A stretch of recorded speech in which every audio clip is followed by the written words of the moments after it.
आपका? अनिल। अनिल जी। तो आप अपनी ये माँ आपकी हैं? हाँ जी। तो आप अपनी माँ को वृद्धाश्रम छोड़ने आए हैं, क्यों? हाँ जी, मेरी पत्नी की तबीयत सही नहीं है 1.5 साल से। तो पत्नी की तबीयत सही नहीं है तो माँ की तबीयत कौन सी अच्छी है? उसकी दिमागी हालत सही नहीं है, आपस में रोज झगड़ा होता है। तो आप अपनी पत्नी को लेके आते ना वृद्धाश्रम, उसकी दिमाग की हालत नहीं अच्छी तो उसको रखते हम वृद्धाश्रम में, अपनी माँ को क्यों लेके आ गए? आई भी हूँ अभी। तो क्या आप अपनी वृद्ध माँ को वृद्धाश्रम में रख के जा रहे हैं, तो क्या ये सही है? आपके और 2 भाई हैं, तो क्या उन भाइयों के पास एक माँ को खिलाने को रोटी नहीं है? उन भाइयों ने मना कर दिया है। हाँ? मना कर दिया उन्होंने मना कर दिया। हाँ, मैं घर पाली जरूरत नहीं है। आप इनके मना कर दिया कि माँ को घर लाने की जरूरत नहीं है? नहीं, वो अलग रहते हैं। नहीं, अलग रहते हैं तो माँ की सेवा तो कर सकते हैं ना, वो भाई 2 लोग मिलकर नहीं कर सकते कि माँ की सेवा? नहीं, वो मना कर दिया उन्होंने। निर्णय है, आप छोड़ के जाना चाहते हैं या सेवा करने का विचार है आपका? जैसा आप कहें वैसा हम करेंगे। क्या मन है आपका? छोड़ के जाने विचार है। छोड़ के जाएंगे? हाँ जी। महाराज जी, मेरे पे काम नहीं होता। मुझे 4 बजे उठ के खाना बनाना पड़ा है, बर्तन मांजने पड़ा है, झाड़ू लगानी पड़ा है। मेरे पे काम होने की व्यवस्था नहीं, मेरे पे खड़ा नहीं हो जाता। मेरा पैर ऑपरेशन हो रखा है। मेरी उम्र काम करने की नहीं है। बिल्कुल नहीं है आपकी उम्र काम करने की। मेरे हाथ पैर कांपते हैं। तो बेटा आपको यहाँ छोड़ने आया है आश्रम में, ऐसा क्यों? वृंदावन में महाराज जी का कथा चल रहा था। उस बीच में अचानक एक आदमी आके बोल रहा है कि मेरी माँ को यहीं पे रख लो।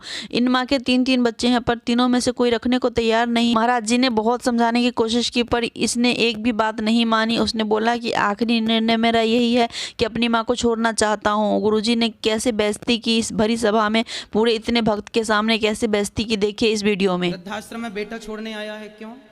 बेटे को तो सेवा करनी चाहिए ना अपनी माँ की। क्या सेवा करेंगे मेरी?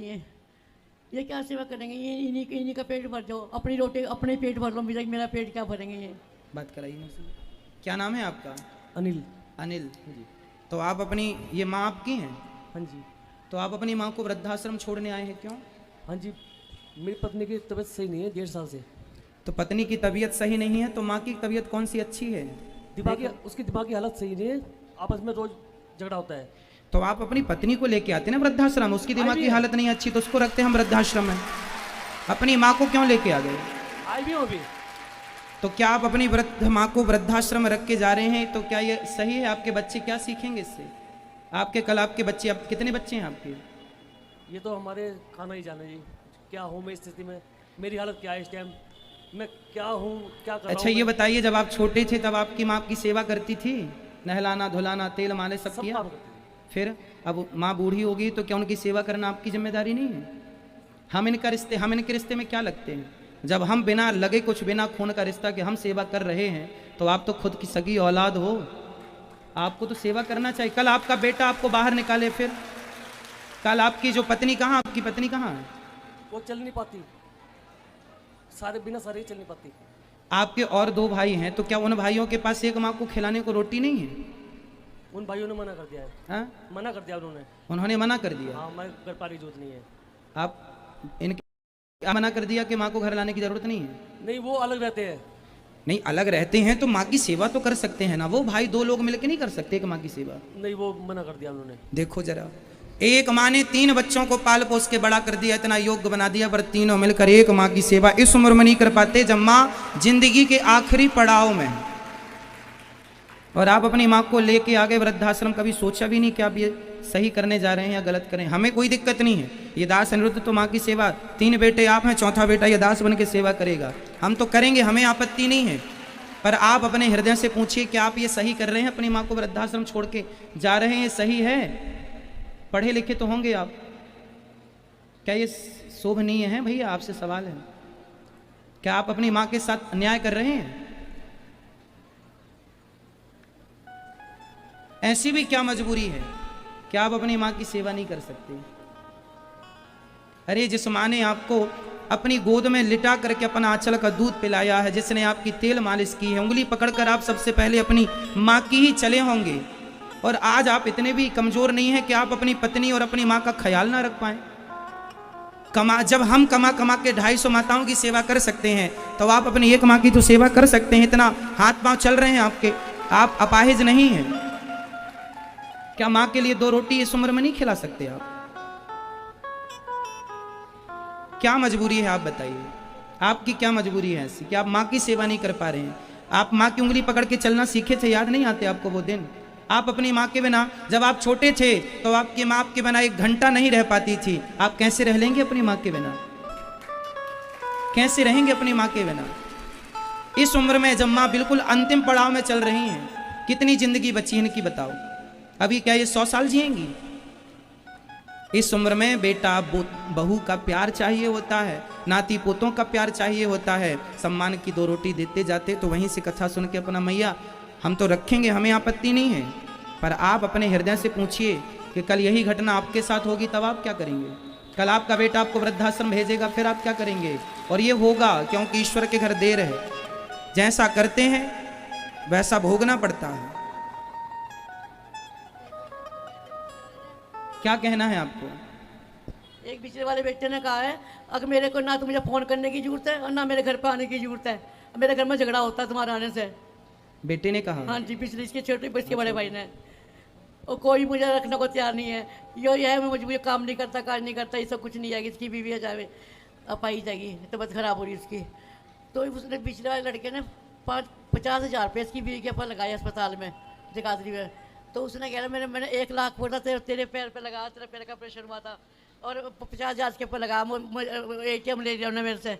ATM उन्होंने कहते जब तक मेरे पैसे नहीं उतरने के मैं ATM अपने पास रखूँगा, मगर रख ले, मुझे किसी का कर्जा नहीं चाहिए। जब तक तुम्हारा कर्जा नहीं उतरने का मैं तेरे मांगने की भी नहीं। चलिए, आपका क्या निर्णय है? आप छोड़ के जाना चाहते हैं या सेवा करने का विचार है आपका? जैसा आप कहें वैसा हम करेंगे। क्या मन है आपका? छोड़ के जाने विचार है। छोड़ के जाएंगे? हाँ जी, वो मेरी मजबूरी मुझे पता है। आपकी क्या मजबूरी है बताइए तो सही, शायद हम उसमें आपकी कोई मदद कर सकें। मैं नहीं बता सकता, ये बहुत मजबूरी है मेरी, मैं बता नहीं सकता। तो माँ आपको कोई गालियां देती हैं, डांटती हैं क्या माँ आपको? आपकी पत्नी से लड़ाई होती है माँ की? माँ की झगड़ा होता है।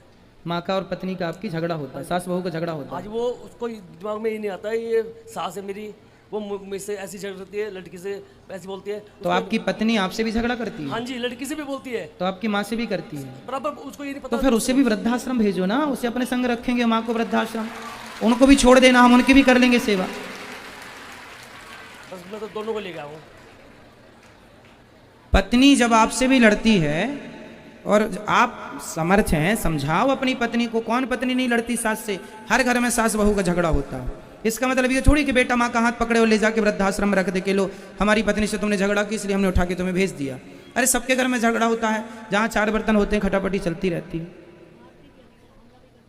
आपको मारती भी है। तो आपको अपनी पत्नी को समझाना चाहिए, समझा करके, और गृहस्थी तालमेल बना के एक पुरुष की यही जिम्मेदारी होती है। ऐसी स्थितियों में पुरुषों को यही निर्णय लेना चाहिए कि माँ की भी सेवा करते रहें और पत्नी भी ना छूटे, ना माँ छूटे ना पत्नी छूटे। यही सच्ची गृहस्थी है। जहाँ माँ और पत्नी का बैलेंस जो पुरुष बना ले वही श्रेष्ठ गृहस्थी है। और जहाँ बैलेंस ना बना पाया तो यहाँ स्थितियाँ उत्पन्न होती हैं। इसलिए ठीक है, आपकी अभी मजबूरी है तो आप यहाँ हम रखेंगे, पर पहले घर में ठंडे दिमाग से विचार करना। 2 पैसे कमाओ। कमाते हैं, क्या करते हैं आप? मैं कुछ काम नहीं कर रहा हूँ 1.5 साल से। तो कुछ काम करिए। पत्नी मेरे बगैर 10 मिनट भी नहीं रह सकती, ना जा सकती है कहीं, ना हिल सकती है। आपका बेटा है? लड़की है सिर्फ मेरी। सिर्फ लड़की है? हाँ जी, वो लड़की भी इस लायक नहीं है जो उसको संभाल ले। अगर मैं 15 मिनट कहीं बाहर निकल जाऊँ तो रो रो के तो जैसे आप अपनी पत्नी को संभालते हैं ऐसे अपनी माँ को भी सेवा कर लेना। जब हम कर रहे हैं सैकड़ों माओं की तो आप 2 की नहीं कर सकते। चलो आप ठीक है पति धर्म निभा रहे हैं कि मेरी पत्नी मेरे बिना 10 मिनट भी नहीं रह सकती। तो जब आप इतने अच्छे पति हैं तो जितने अच्छे पति हैं उतने अच्छे पुत्र भी बन जाइए ना, उतने अच्छे पुत्र भी बन जाइए। अब माँ की इच्छा है जो। महाराज जी मेरे पे काम नहीं होता। मुझे 4 बजे उठ के खाना बनाना पड़ा है, बर्तन मांजने पड़ा है, झाड़ू लगानी पड़ा है। मेरे पे काम होने की व्यवस्था नहीं, मेरे पे खड़ा नहीं हो जाता। मेरा पैर ऑपरेशन हो रखा है। मेरी उम्र काम करने की नहीं है। बिल्कुल नहीं है आपकी उम्र काम करने की। मेरे हाथ पैर कांपते हैं। तो घर का सारा काम इनकी बेटी है वो थोड़ा संभाल कोई नहीं लेगी। करता जी, कोई नहीं करता। तो आपकी बेटी आपको पानी भी नहीं देती, आपके साथ नहीं देती? क्यों, कैसी बेटी है? गुरु जी मैं तो मेरी ये प्रार्थना है आपसे, अगर कल को मैं मर भी जाती हूँ तो यहीं मरूँ, मुझे इनको खबर मत देना, इनको तीनों को कोई खबर मत देना। आपके हाथों सिंबाई जाऊंगी मैं, मेरा सब चलो, इन बेटे की मजबूरी बता रहे हैं, पर दो बेटों की तो कोई मजबूरी नहीं वो है। भी ऐसे ही है, वो भी ऐसे ही ऊपर से मीठी मीठी बातें करे, अंदर छूना जला रहे। जो बेटा कह रहा मेरे घर नहीं आना, मेरे फ़ोन नहीं उठाता, नो कहता है कि मेरे घर पे आने की जरूरत नहीं, मेरे घर में लड़ाई होती है, तुम मत आओ। पोती ने मुझे घर से निकाल दिया, तुम से चली जा। बेटा कह तुम क्यों गई? मैं गई, ये भी कहने लगे तो मेरा ATM था इसके पास है, मैंने कहा सिर्फ 2 महीने ATM दूंगी तुझको मैं, ताकि मैं अपने मन जीने का, मुझे भी अपनी ज़िंदगी काटनी है, ज़िंदगी है, मुझे भी कुछ करना, मेरा साथ वही से जागा। आपने अपने बेटे को समझाया नहीं कि बेटा? कहे तू अगर ATM ले लेगी तो मैं जहर खा के मर जाऊँगा, अपनी पत्नी को भी जहर दे दूँगा, अपनी लौंडा को भी जहर दे दूँगा। मैं कहा जो मर्जी कर ले, तू जहर दे ले या कुछ कर ले, मैं 2 मिनट ज़्यादा तुम्हें ATM नहीं दे सकती। मैं अपना मरना जीना संभालूँ, मेरे करोड़ों में पैर लटक रहे, मैं पता नहीं किस वक्त हो जा, तभी तो करेंगे ये अपना। चलिए ठीक है, अब आप जब आपके बेटे की और आपकी इच्छा है, कोई नहीं है आपकी सेवा करने वाला, तब फिर आप गौरी गोपाल आश्रम में ही रहिए, और ये दास अनिरुद्ध आपका बेटा बनकर, चौथा बेटा बनकर आपकी सेवा करेगा। पर यह अच्छा संकेत नहीं है कि आज की औलादें खुद अपनी माँ को लेकर वृद्धाश्रम आ जाएं। यह देश के लिए बहुत गंभीर विचार है, चिंतन करने जैसी, कि कल को ऐसे और भी 10-50 बेटे और हो जाएं तो फिर कितनी अव्यवस्था हो जाएगी समाज में।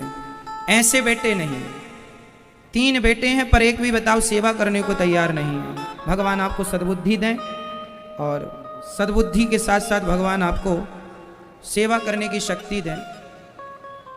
ये घोर कलयुग चालू हो गया है, जहां देखिए बेटा अपनी सारी जिम्मेदारियों से पल्ला झाड़ ले रहा है, कोई जिम्मेदारी नहीं समझने को तैयार है।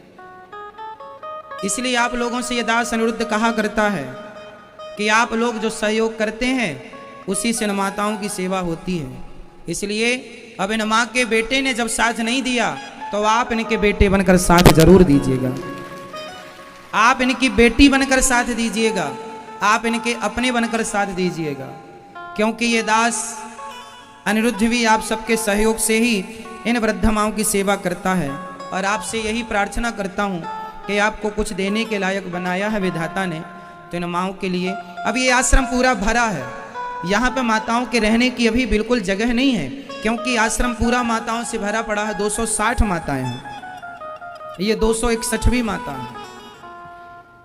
अब हमने किराए से ले रखा है एक आश्रम और, जहाँ पर ऐसी वृद्ध माओं की वहाँ पर सेवाएं होती हैं। अब जगह नहीं है, पर देखो अब बेटे तो ऐसे हैं छोड़ के चले गए, ना वो सुनने को तैयार हैं, ना वो समझने को तैयार हैं, ना वो समझाने पर। अब और कैसे समझाएं बताओ, कैसे समझाएं? यही तो कह सकते हैं कि भाई सेवा करो, माँ की सेवा ही धर्म है, माँ की सेवा से बड़ा कोई ये माँ नहीं है, ये माँ के रूप में भगवान है, ये भगवान की सेवा। बेटे के पास 2 ऑप्शन थे, या माँ की सेवा करे या पत्नी की, उसने पत्नी की सेवा चुनी, माँ की सेवा नहीं चुनी। चाहता तो माँ की भी कर लेता, अरे एक आदमी माँ और पत्नी, चलो पत्नी तुम्हारी अपाहिज है तो उसकी भी सेवा करना पति का धर्म है, चलो तुम 2 लोगों के क्या बर्तन नहीं धुल सकते? अब कह रहे हो कि हम तो कुछ करते ही नहीं, तो नहीं करते तो सेवा करो, 2 एक की कर ही रहे हो तो एक की और कर लेना। लेकिन कोई जिम्मेदारी नहीं समझता। इस उम्र में, मैया कितनी उम्र है आपकी? कितनी उम्र है? मेरी उम्र वैसे 49 का जन्म है, 1949 का। अच्छा, और वैसे कागजों में मैंने 48 से लिख रखा, तो लगभग 72 वर्ष के लगभग होगी मैया, लगभग। इससे ज्यादा होंगी, ज्यादा हो गई 72 से, जो भी है। इस उम्र में अब देखो मैया से कोई काम हो ही नहीं सकता। इस उम्र में ना उनसे ठीक से चला जा रहा है, ना उठा जा रहा है, ना बैठा जा रहा है। इस उम्र में अब कोई काम नहीं होगा। इस उम्र में इसलिए 3-3 बच्चे इसलिए पैदा करते थे माँ बाप कि एक नहीं तो 2 नहीं तो तीसरा काम आएगा, पर क्या जाना था कि तीनों काम नहीं आएंगे। इसलिए बिहारी जी ने फिर मुझे भेजा है, ये दास अनिरुद्ध को जिम्मेदारी देकर जाओ, इनके जब 3 बेटे काम ना आए तो चौथे बेटे तुम बनकर सेवा करना। इसलिए ईश्वर ने मुझे चौथे बेटे के रूप में चुना है।